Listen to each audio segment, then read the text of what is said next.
For many years, climate change, war and oppression had silently devastated the world. However, what truly caused humanity collapse was a mysterious attack, targeting all major cities. It completely destroyed the power grid. As darkness fell, people began dying in massive numbers. At first, the men stepped forward to fight. They gave everything, despite suffering heavy casualties. Unfortunately, they failed. And now, women were forced to take up swords to continue the fight for survival. In the dead of night, Mary led a unit of soldiers on an assault mission. Flares lit up the area, while deafening sounds echoed in the distance. Everyone took their positions simultaneously, shouting their battle cries. Suddenly, terrifying giant monsters, known as breakers, appeared. The entire squad charged forward, fighting for their lives. 15 years after the first breaker attack, Mary's husband John was teaching their daughter. It turned out the breakers had always existed on Earth, hidden behind something called the Stitch. When humans melted the ice and destroyed forests, the Stitch opened, releasing all the breakers. Willa grew bored with the dry explanations and kept interrupting John until he began telling her a story about a warrior who killed 100 breakers with a single axe strike. Mary also often told Willa stories, mostly about beautiful flowers and animals that the girl had never seen. Suddenly, their building began to shake and military vehicles arrived. They announced that everyone must evacuate. At the same time, Mary and John were celebrating Willa's birthday. She had a lovely cake and 2 presents: a knitted hat from her mother and a stuffed dog, made by a neighbor. The money earned was donated to war veterans. The joyful moment was abruptly interrupted when a soldier knocked on the door, ordering them to leave immediately. While Willa packed her belongings, John tried to do the same, but old wounds made it difficult for him to move. Mary helped her husband, and the two discussed the situation. Not long before, Mary and her team had sealed a stitch. Yet the breakers continued to appear. She believed that closing one stitch only caused another to open elsewhere. They checked each other's scars, exchanged loving words, and kissed while Willa watched, tears streaming down her face. When the power was cut, Willa panicked and ran to hug her parents tightly. Soon after, Mary rejoined her unit, while John and Willa were forced to leave with the civilians. A soldier noticed John's scars and grew concerned that he might have been infected during the war. John promised that if even a single symptom appeared, he would end his own life. Nearby, the breakers had begun attacking, causing a series of explosions. Along the way, soldiers told civilians about the horrors of breaker infection and how it mutates the human body. This is why the infected are called hybrids. Willa was terrified, so she changed the subject to the legend of Kodiak. Everyone had heard a different version. Some said he killed 300 breakers. Others believed he had a bear as his companion. Willa wondered which version was true, and Jana reassured her that what mattered most was the message behind the story. Soon after, the girl drifted off to sleep. Not long after, Willa was awakened by gunfire and terrifying screams. John told her to stay quiet. The civilians could only stare at one another in fear, hearing soldiers clash and monsters roar. A female guard ordered them to hide in the truck, then jumped out to fight. A breaker approached the truck, making everyone believe death was imminent. But the creature walked away without checking. Suddenly, a massive claw pierced the truck, impaling a woman and dragging her outside.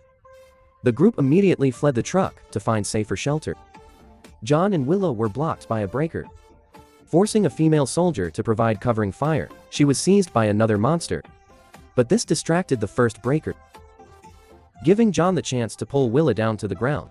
The two crawled beneath a vehicle, surrounded by death and destruction. When a breaker began violently shaking the truck, they were forced to run again. Luckily, they found another vehicle to hide in with a mother and her child. Suddenly, a breaker reached in and grabbed the child's leg. The mother panicked and rushed out to save her child. Amid Willa's cries, a breaker bent down beneath the vehicle, but retreated when a soldier opened fire. Moments later, the female soldier beheaded the monster, cutting off its head with a sword and kicking it away. She returned to check on the father and revealed that she was Mary. Mary ordered her unit to escort everyone off the road and into the forest. Along the way, Willa witnessed countless corpses and severely wounded people. An elderly man had been infected, and a soldier promised to stay with him until the end. Just minutes later, his eyes began bleeding, his veins turned black, and the soldier was forced to shoot him to end his suffering. When the group reached the forest, John grew worried seeing blood on Mary's face, but it was only human blood. At that moment, they heard more monster noises approaching. Mary told Willa that she had to stay behind and fight, so the family had to move on without her. Willa burst into tears, saying she needed her mother too. But Mary ordered all civilians to keep moving, and John was forced to drag Willa away through tears. The soldiers regrouped and charged forward, entering another brutal battle. By morning, John and Willa reached the coast. John revealed a boat that he and Mary used to take fishing trips long ago. They could still hear monsters and screams echoing from the forest behind them. This made Willa think they should take more civilians with them. However, John refused, saying the boat was too small. At that moment, a man named Kevin approached and asked if the boat belonged to them. John said no and claimed they were just looking for food. Kevin immediately drew his gun, exposing the lie and demanding John save him as well. John explained that the boat was out of fuel and that he needed to get some from an abandoned vehicle. Kevin agreed to take him there. After telling Willa to wait by the boat, John followed Kevin toward the car on the road, while Kevin kept his gun trained on him. John pretended to reach into his pocket for the keys, but instead pulled out a knife. Back at the shore, Willa grew increasingly anxious, as her father was gone too long, and the sounds of monsters echoed constantly. Fortunately, John returned, saying Kevin had fled. The two of them set sail alone. After drifting for several hours, they reached an island in the middle of the sea. 1 year later, the father and daughter still lived there. Willa sat atop a hill, watching explosions from battles on the mainland. When she saw a bird flying past, she carefully climbed down the cliff, took a few eggs from its nest, leaving at least one behind. She returned home to find John chopping wood. He worried when he heard no animals were caught. Since Willa needed protein, she handed him the eggs. But John scolded her for taking unnecessary risks. Willa wanted to prove she was as tough as her father and insisted she should be allowed to chop wood too. She even believed she could wield a kite blade just as well as he could. Amused, John challenged her to prove it, to show the results of all her training. Willa attacked him with a wooden sword. John easily blocked every strike and ended the duel by pushing her away. He said she still needed more practice. When he turned his back, Willa suddenly attacked again, but John blocked it, and her wooden sword snapped in half. That night, before dinner, Willa asked to hear another story. John began telling her about Kodiak, and how he was the first to witness the Stitch sliding across the land. A breaker crawled out from a fissure, but Kodiak showed no fear. He swiftly killed it with his new axe. Thanks to Kodiak's experience, humanity learned how to kill these monsters.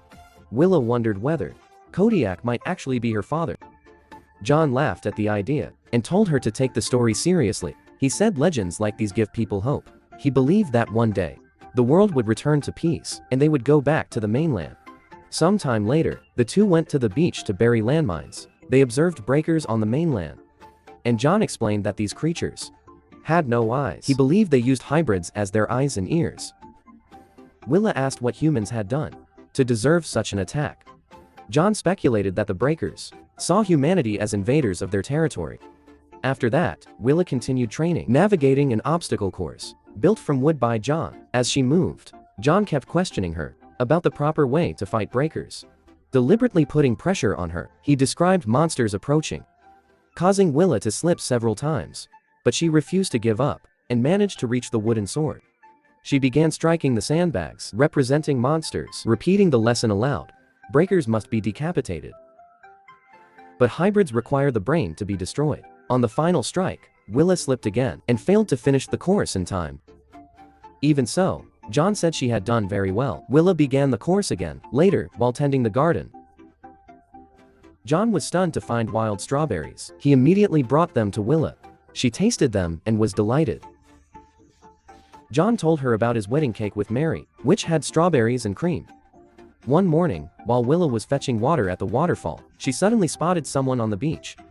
She reached for her sword, but realized it was just a girl. Willa shouted to get her attention, and the girl began running toward her.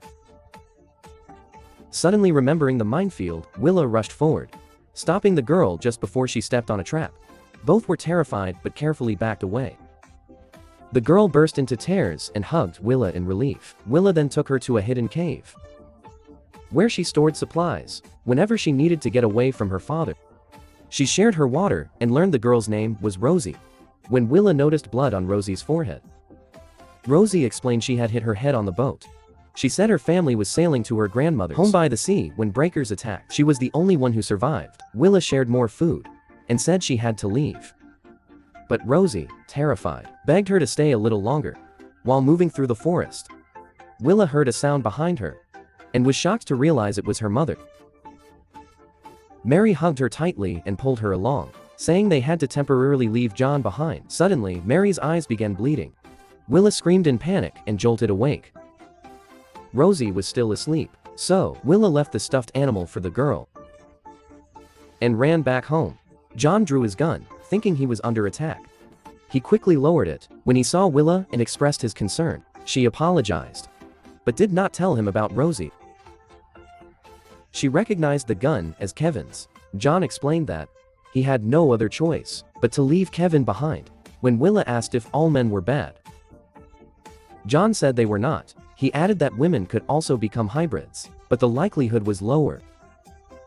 Willa then asked whether her father would kill an ordinary person, and John admitted that he would if that person threatened Willa or Mary in any way. That night, after John fell asleep, Willa secretly took some food and brought it to Rosie. Willa explained that she didn't live in the cave, pretending that she was alone on the island. She then showed Rosie a book about the world before the war, filled with animals that neither of them had ever seen. Rosie burst into tears, missing her family, and Willa mentioned Kodiak to distract her. However, Rosie believed Kodiak was dead. Otherwise, he would be out there, winning battles. Willa argued that even heroes need help, then began telling the story of Kodiak gathering a team to win a brutal battle. When a soldier began transforming into a monster, the team discovered the existence of hybrids. Bullets were ineffective, so Kodiak killed it with an axe.